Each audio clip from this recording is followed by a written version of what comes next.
I was actually at the 75th anniversary at the Shore Club. You were? Yeah, I was. There. Was it a sentimental kind of feeling?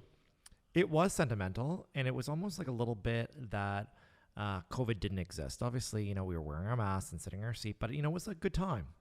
Good time, probably. Everybody needed a little bit of a good time this summer. But now, we're into fall, and there's no better time to talk about home ownership and mortgage lending than going into the fall. Maybe you want to fall into home ownership. Wow. Is that corny? That's really corny. What are your thoughts, if any, on the federal election? Not super surprised. Yeah. We had a bit of a vested interest in a couple of candidates. Spouses may or may not work here in the office, as well as, we have friends that are related to, existing MPs that were obviously running. So we're keeping a close eye on a few of the candidates. And when it was called that it was going to be a liberal minority, I basically turned off the TV, and I had been staying up. And I didn't watch the rest of the country, the results come in. Mm-hmm. But I was certainly watching very intently on what was going on here in Halifax. Yeah. And obviously in a couple other ridings that we were really watching and very interested in.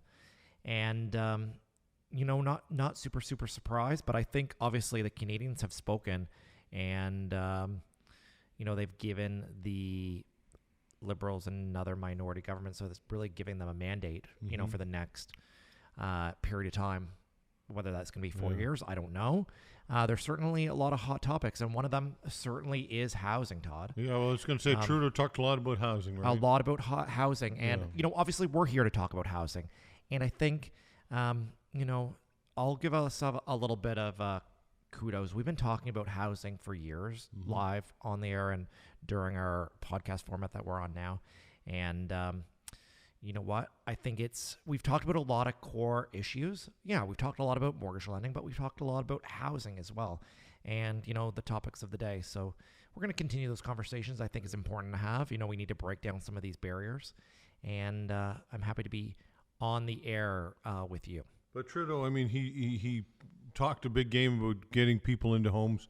And now I can't even remember what some of the potential incentivized programs would have been. So do you remember what some of them even were? Like there was a tax-free account for first-time home buyers and stuff that they talked about. And, a lot of it was around first-time home buyers. Exactly. And, I think those are good conversations to have. I think first-time home buyers were left a little bit out in the lurch a little bit, probably over the last few years. It's been a challenging time, and it's not just in Halifax for first-time home buyers. First-time home buyers from across the country, I think, have been having a hard time. And I'm glad that some of these campaign promises, I guess we'll call them, were brought to the forefront. And now we'll see, obviously, in the coming weeks and years what gets sworn into law. Because, as within a minority government, they really have to have the support of other MPs outside of the party to really bring these into law. So I think we'll be watching, obviously, intently. Mm-hmm. I personally done some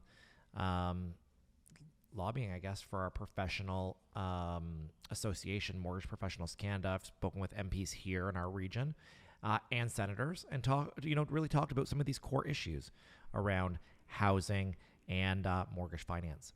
All right, so now we're going to talk about something that everybody's curious about, and that's the market and the availability that's out there, and what the anticipation is for the fall market. Typically, what is the fall market? Is it kids go back to school after Labor Day until November? Is there a calendar on the fall market? I think it really kind of continues into mid-December, to be honest, Todd. Is that right? Kind of after mid-December, things kind of die off. Nobody really wants to talk about mortgage lending or real estate, in the holidays. I don't really want to talk about it either.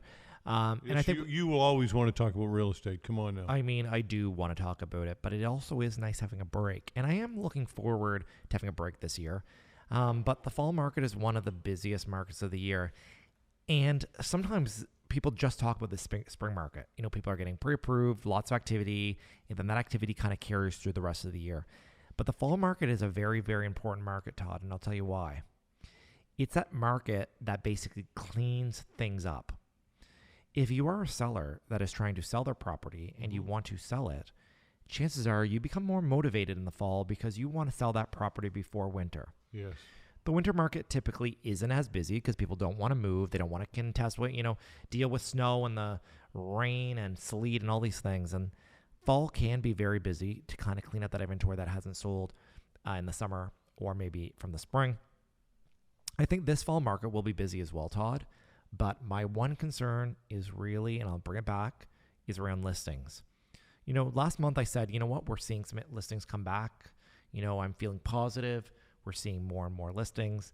But we're almost at that critical point where if we don't start seeing some more listings, I don't think it'll be as busy as it has been.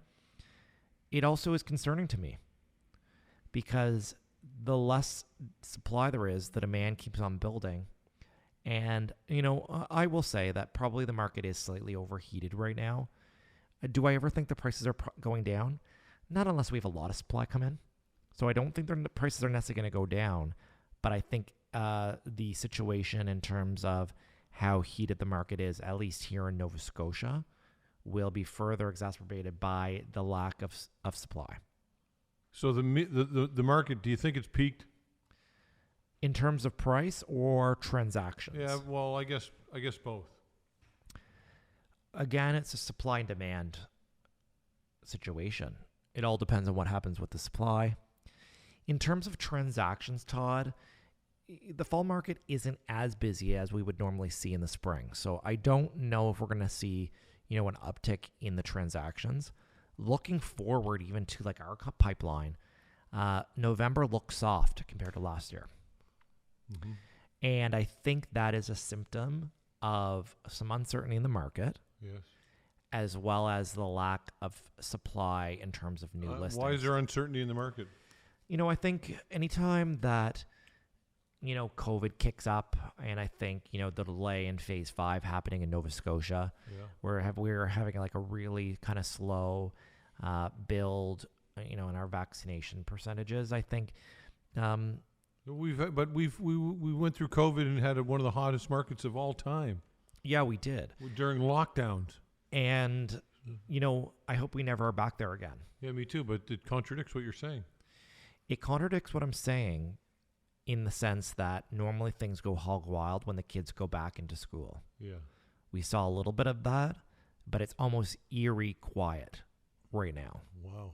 For everybody? I don't know for everyone, but when I look even at the street sometimes in downtown, I think we're having a lot of people come back into the office during the summer. Mm-hmm.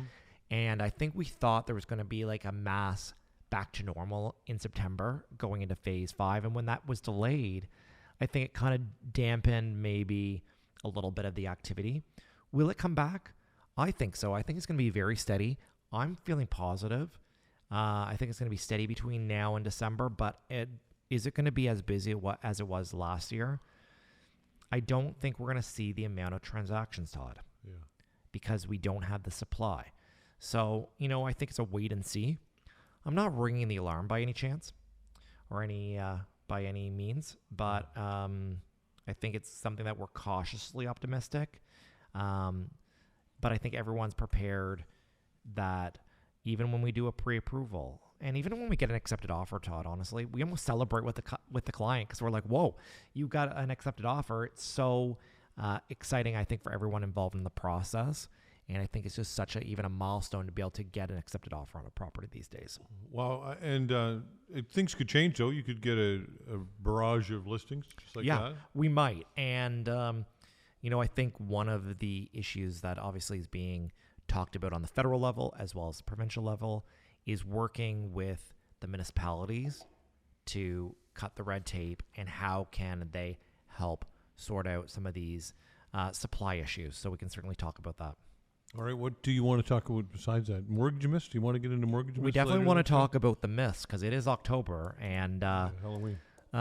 Mortgage lending can be very daunting and scary. So hopefully we can break down some of those myths. All right, Mortgage 101, your guide to home ownership with Clinton Wilkins and myself, Todd Veinotte. We're right back here on News 95.7.